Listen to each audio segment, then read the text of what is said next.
أعوذ بالله من الشيطان الرجيم بسم الله الرحمن الرحيم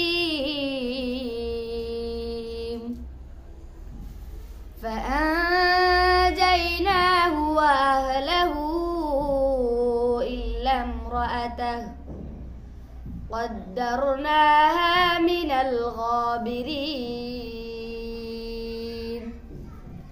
وأمطرنا عليهم مطرا فساء مطر المنذرين قل الحمد لله وسلام على عباده الذين اصطفى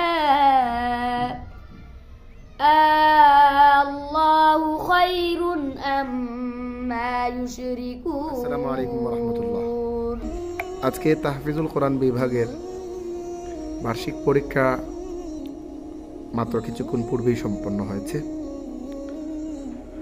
সাধারণত বর্তমানে যে সময় চলছে এই সময়গুলোতে পূর্বেকার হেফজখানাগুলো এত কঠোরভাবে পরিচালনা করা সম্ভবপর না।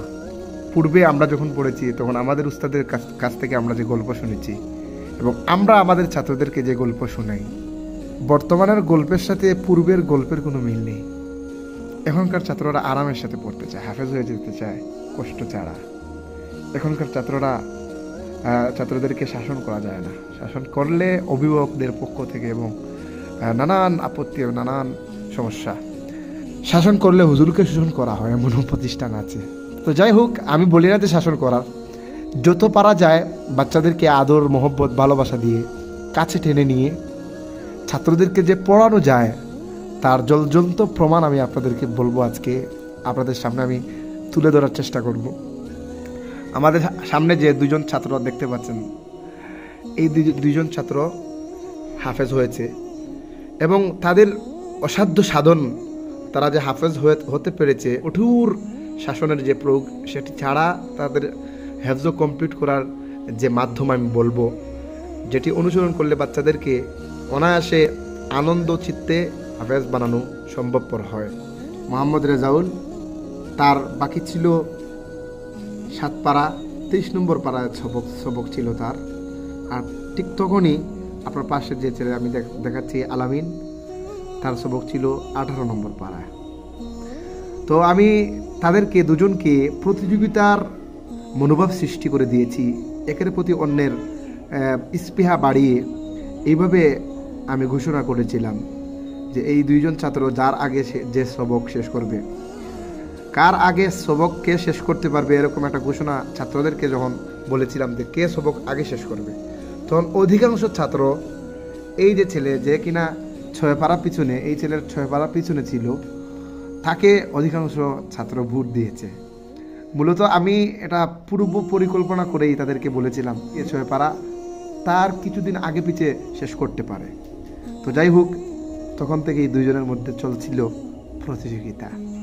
আর এই প্রতিযোগিতার পরিপ্রেক্ষিতে দুজন অসুস্থ হলেও বাড়িতে যেত না এবং দুজনের মধ্যে এমন প্রতিযোগিতা শুরু হয়েছে যে একজনের পূর্বে আরেকজন শেষ রাতে লুকিয়ে লুকিয়ে উঠে ক্লাসে বসে যাওয়ার, শেষ রাতে পড়ার কিংবা কান্না আর নাজারি করার, আল্লাহর কাছ থেকে সাহায্য চাওয়ার সর্বাত্মক তারা প্রচেষ্টা চালিয়েছে। আর আপনারা জানেন তো, হেফজ কমপ্লিট হওয়ার পূর্বে শয়তান কীভাবে ধোঁকা দেয়, প্রত্যেককেই ভাগিয়ে নিয়ে যাওয়ার সর্বাত্মক প্রচেষ্টা চালিয়েছে। কিন্তু তারা দুজনের অভিভাবক অনেক সচেতন, যার দরুন তারা পালানোর সেই সুযোগ পায়নি। তো আলহামদুলিল্লাহ এক পর্যায়ে আমরা দেখতে পেয়েছি মোহাম্মদ আলামিন, যে কিনা 6 পারা পিছনে রেজাউল করিম হাফেজ হওয়ার মাত্র 1 সপ্তাহ ব্যবধানে, 1 সপ্তাহ পর হাফেজ হয়েছে মোহাম্মদ আলামিন। আলহামদুলিল্লাহ, তোমরা সবাই আলহামদুলিল্লাহ। তা আমি বলবো না যে রেজাউল খারাপ করেছে, না, রেজাউল সর্বাত্মক অনেক চেষ্টা করেছে। ছেলেটা সে 8 পৃষ্ঠা 7 পৃষ্ঠাও সবক দৈনিক দিয়েছে। তো সব মিলে দুজনের অনেক চেষ্টা প্রচেষ্টার ফলে অল্প দিনে 3-4 মাসের ব্যবধানে তারা দুজন হাফেজ হয়েছে আলহামদুলিল্লাহ। আর ছাত্রদেরকে যখন আমি সবার বুট চেয়েছিলাম যে কে কাকে বুট দিবে, অধিকাংশ ছাত্র এই ছাত্রকে বলছিল আগে শেষ করবে। এটা একটা টেকনিক ছিল। তো যাই হোক, এক সপ্তাহ ব্যবধানেই সে সবক শেষ করতে পেরেছে এই টেকনিকে। তো সব ছাত্র, আমি সব থেকে যে উদ্দেশ্যে আজকে এই ভিডিও করা, আমি যেটা আপনাকে দেখাতে চাচ্ছিলাম যে এই দুইজন ছেলে এত অল্প সময়ে সবক শেষ করার কারণে ছাত্ররা তাদেরকে যে পুরস্কার করলো বা যে হাদিয়া দিল, এটাই আমার কাছে সব থেকে আশ্চর্যজনক লেগেছে। দেখেন ছাত্ররা কি দেয়। একটা বাচ্চার কাছে তার সব থেকে প্রিয় হচ্ছে খেলনা। একটা মানে কয়েকটা ছেলে এমন আছে যারা এদেরকে পুরস্কার দিয়েছে, যে দেখেন খেলনা পুরস্কার দিয়েছে, যে খেলনা এগুলা। তো যাই হোক, এগুলা কাকে দিয়েছিল জানি। তারপরে অনেকগুলো কলম দিয়েছে মোহাম্মদ রেজাউল করিমকে। আমি দেখতে পাচ্ছি এখানে অনেকগুলো কলম, সব থেকে মহামূল্যবান। এখানে কোরআনে আল্লাহ কলমের কথা বলছে, নুন ওয়াল কলামি ওয়া মা ইয়াসতুরুন, ইকরা বিসমি রাব্বিকাল্লাযী খালাক খালাকাল ইনসানা মিন আলাক, ইকরা রাব্বুকাল আকরাম আল্লাযী আল্লামা বিল কলম। তো ছাত্ররা এই কলম অনেকগুলো 60টি কলম তোমাকে পুরস্কার দিল ছাত্ররা, তারা সকলে মিলে পুরস্কার দিয়েছে। আরো পুরস্কার আছে, শুধু কি তাই, আরো আছে। একজন একটি আতর দিয়েছে, রাসূল সাল্লাল্লাহু আলাইহি ওয়াসাল্লামের সুন্নত। এখানে একটি আতর আমি আমার পক্ষ থেকে দিয়েছি, ভালো উন্নতমানের আতর। আর একটা ছাত্র আতর, 2টি আতর, 3টি টোটাল আতর তার হাদিয়া। তারপর আর কি হাদিয়া আছে, আরেকজন ফল কাটার জন্য ছুরি দিয়েছে। আজিব আজিব পুরস্কার ভাই, কি বলবো। আরেকজন চিরুনি দিয়েছে 2টি, এই যে তোমার চিরুনি নাও। তারপর আরেকজন দিয়েছে শিকল, নিজেকে শিকলে বেঁধে সে যে এই চেষ্টা প্রচেষ্টা চালানোর কারণে একজন তাকে রাবারের শিকল উপহার দিয়েছে। এই যে রাবার দিয়ে শিকল বানিয়েছে, এটা তাকে উপহার দিয়েছে। আরেকজন খেলনা দিয়েছে, নাও তোমার এই খেলনা উপহার, শিকলের উপহার। আরেকজনে কাগজ দিয়ে ফুল বানিয়ে তোমাকে দিয়েছে, নাও ফুল গ্রহণ করো। তারপরে একজন এখানে কি দিয়েছে জানি না, এটাতে নিশ্চিত কোনো মজা টজা হবে, এই মজা তুমি নাও। তারপরে ফুটকা দিয়েছে। হায় হায়, না তোমার জন্য আর কি কি পুরস্কার আছে, হয়তো শেষ করতে পারছি না।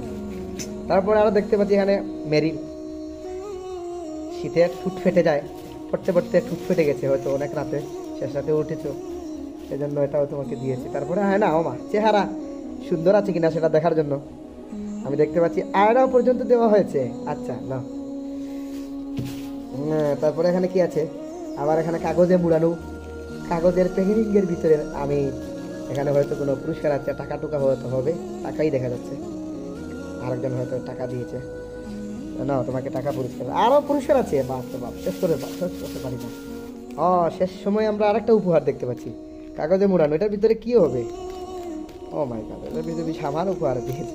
না তুমি পরিষ্কার পরিচ্ছন্ন হওয়ার জন্য সাবানও পর্যন্ত পুরস্কার পেয়েছো, খুশি তুমি। তোমার প্রতিদান কেউ দিতে পারবে না, একজন হাফেজের প্রতিদান পৃথিবীর কোনো মানুষ দেওয়া সম্ভব না। কোরআনের একটা হরফের, একটা হরকতের প্রতিদান কেউ দিতে পারবে না। এগুলা হচ্ছে এই ছোট বাচ্চারা খুশি হয়েছে, এগুলা কোনো প্রতিদান না, বরং এগুলা তারা খুশি হয়ে পুরস্কৃত করেছে। তাদের সর্বোচ্চ একটা বাচ্চার কাছে সব থেকে প্রিয় প্রিয় জিনিসগুলো তোমাকে দিয়েছে, তুমি কি খুশি? মাশাআল্লাহ।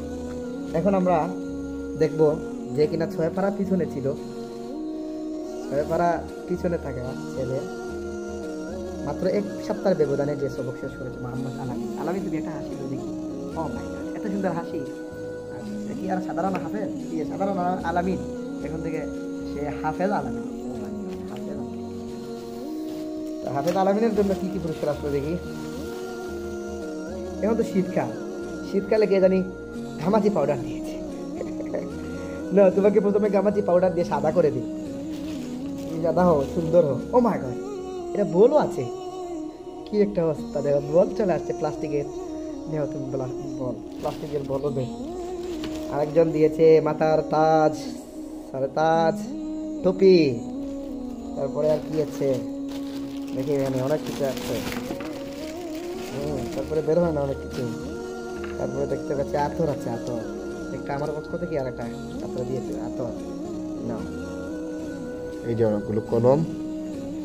তারপরে তোমার জন্য আছে তাসবিহ, আরো একটি আতর। কাগজে মুড়ানো, এর ভেতরে আরো একটি আতর কেউ দিয়েছে, ভিতরে খেলনা ক্লে। তারপরে কি এটাতে কি আছে? এটাতে কোনো মজা আছে হয়তো, হাঁস, কে জানে আবার খেলনাও দিয়েছে, বাচ্চাদের দেওয়া পুরস্কার। চিন্তা করছেন, গাড়ি আবার উড়োজাহাজ। তারপর আর কি আছে? এই যে একটা প্যাড কে দিয়েছে তোমাকে। তারপরে আরেকজন চিরুনি দিয়েছে, সুন্দর করে চুল আঁচড়ানোর জন্য চিরুনি, আর একটি প্যাড। তারপর আর কি আছে? আরো একটি প্যাড। তারপর তোমাকে দিয়েছে কিতাব উপহার। তারপরে আমি দেখতে পাচ্ছি আরো একটি কিতাব পুরস্কার, কে জানি দিয়েছে। তো তোমাদের প্রতিদান পৃথিবীর কোনো মানুষ দেওয়া সম্ভব না। আল্লাহ তাআলা তোমাদেরকে যুগ শ্রেষ্ঠ হাফেজ এবং হক্কানা আলেম বা আমল হিসেবে কবুল করুন। সবাই বলো আমিন।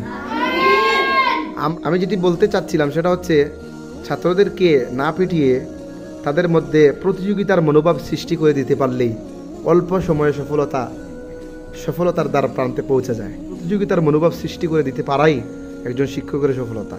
যে শিক্ষকের প্রতিযোগিতামূলক মনোভাব সৃষ্টি করতে পারে বাচ্চাদের অন্তরে, সেই শিক্ষকের কাছে ছাত্ররা অল্প সময়ে হাফেজ হওয়া সম্ভবপর হয়। আমার কাছে এরকম অনেক ছাত্র আলহামদুলিল্লাহ অল্প সময়ের ভিতরে ব্যবধানে হাফেজ হয়েছে। এমনভাবে প্রতিযোগিতার মনোভাব তৈরি করতে হয় যে নিজেদের ইচ্ছা, নিজেদের আগ্রহ নিয়ে প্রতিযোগিতার সফলতা দ্বারা প্রান্তে নিজে বিজয়ী হওয়ার লক্ষ্যে কষ্ট, প্রচেষ্টা চালিয়ে হাফেজ হয় আলহামদুলিল্লাহ। ওগুলোর কাছে দোয়া চাই। সবাই ভালো থাকবেন, সুস্থ থাকবেন। আসসালামু আলাইকুম ওয়া রাহমাতুল্লাহ।